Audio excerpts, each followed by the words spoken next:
U prošloj epizodi imali ste priliku upoznati se sa radom Muzeja zločina protiv čovječnosti i genocida i Muzeja opsade Sarajeva.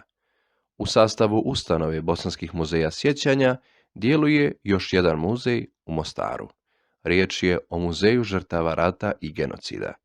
U današnjoj epizodi nalazimo se u Mostaru gdje ćemo posjetiti navedeni muzej. Dragi naši gledalci, naša današnja sagovornica bit će kustosica Muzeja žrtava rata i genocida Menvirsa Kmetaš Demić. Menvirsa, dobro nam došla. Dobrodošli u Muzej žrtava rata i genocida koji se nalazi u Mostaru. Ja sam Menvirsa Kmetaš Demić i kustosica sam Muzeja žrtava rata i genocida. Šta posjetioci mogu vidjeti u samoj postavci muzeja? Muzej žrtava rata i genocida je koncipiran na ličnim pričama i sudbinama ljudi koji su preživjeli rat. U muzeju možete pronaći svu ratnu tematiku koja se veže za cijelu Bosnu i Hercegovinu, odnosno obuhvatamo svo ratno područje Bosne i Hercegovine, pa možete pronaći i Mostar, i Sarajevo, i Prijedor, i priče iz Srebrenice. Posebnu pažnju zauzimaju naše sobe koje su zamešene kao ratno sklonište, jedna samica iz logora i također možete pronaći makete logora koji su postojali u Bosni i Hercegovini. Prilikom posjeta možete li izdvojiti neku određenu koja je onako ostavila dubok trag na uposlenike muzeja, koja je izazvala neke posebne emocije? Poseban utisak je ostavila na nas posjeta Saleha Dogića. Njegove lične stvari i predmete trenutno čuvamo u Muzeju žrtava rata i genocida. Kad je došao prvi put, došao je kao običan turista i predstavio se na engleskom jeziku. Kupio svoj kartu, obišao muzej i pri izlasku je upitao da li znamo ko je on. Odgovorili smo da ne znamo i tad nam je ispričao svoju tragičnu sudbinu, da je kao dijete od 3 godine preživio strijeljanje cijele svoje porodice. On nas obilazi redovno, dođe svako ljeto kad su praznici i ponosno čuvamo stvari njega i njegovog rahmetli djeda. Svima nama je poznato dakle da tokom cijele godine, a posebno u ljetnom periodu, da je Mostar jedna od najposjećenijih destinacija u Bosni i Hercegovini. Kada govorimo dakle o radu muzeja, iz kojih država uglavnom posjetioci dolaze?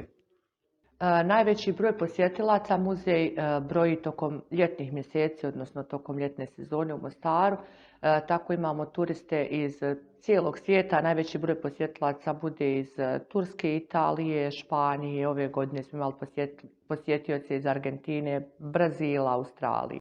Koja su pitanja koja vam budu postavljena običajno, dakle generalno o radu muzeja kao i samom gradu Mostaru? Najčešće pitanje koje posjetioci postavljaju prilikom posjete muzeju je odnos trenutni međuljudski u Mostaru, pošto svi znaju da je Mostar podijeljen na 2 strane. Fascinantno im je kako čuvamo sjećanje u našem muzeju, kao i uvijek pitaju da li je muzej napravljen samo za sjećanje ili sa ciljem da mrzimo jedne druge. Kad im objasnimo rad našeg muzeja, onda budu oduševljeni. Kao i u Muzeju zločina protiv čovječnosti i genocida, i u ovom vašem postoji dakle i soba sa porukicama u kojoj se nalazimo.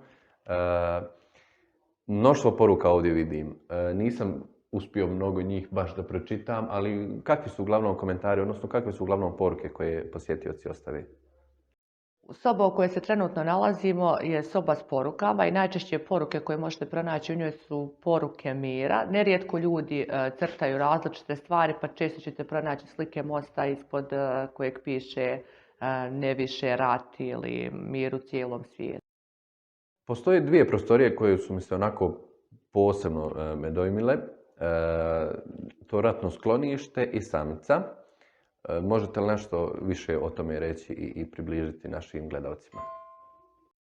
Posebnu pažnju u našem muzeju zauzima jedno ratno sklonište. Mi ga zovemo ratno sklonište i jako je specifično kad ga posjete ljudi koji su preživjeli rat u Bosni i Hercegovini, jer svi ljudi koji su imali podrum su imali sreću u ratu. Ljudi koji su preživjeli rat u Mostaru, kad uđu u naše ratno sklonište, sam miris ih vrati u ratni period. Ova zgrada je jako specifična jer su u nju ubacivana mrtva tijela dok bi čekali noć da se može sahraniti. Isto tako i ulica u kojoj se muzej nalazi je specifična po vodi, odnosno cisternoj s vodom koja je dolazila na dnu ulice, a narod je bio primoran da silazi po pitku vodu, dok je snajper pucao sa suprotne planine, pa su onda improvizovali i punili burad kamenjem ili kante, bacali niz ulicu, tako da snajper ima pogrešnu metu. Posebne emocije na naše posjetioce također ostavlja soba koju mi zovemo samicom iz logora. Upravo zbog toga što se u njoj nalazi jedno dijete, odnosno lutka djeteta, tek onda ljudi imaju predstavu da ni djeca nisu bila pošteđena tortura rata i logora. Zahvaljujemo vam se na posjeti i pozivamo sve ljude dobre volje koji još nigdje nisu podijelili svoja ratna sjećanja da se slobodno obrate u naš muzej.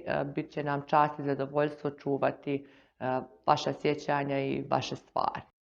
I dragi naši gledalci, ovom prilikom završavamo naš drugi video. Pozivamo vas dakle da posjetite sve naše muzeje, da donirate svoje priče, svoje lične predmete, podijelite svoja iskustva, a uz to i da dijelite naš video sadržaj YouTube kanala, besplatno se pretplatite i time date svoj doprinos očuvanju svih sjećanja i stradanja iz vremena agresije na Bosnu i Hercegovinu. Hvala vam još jednom i doviđenja.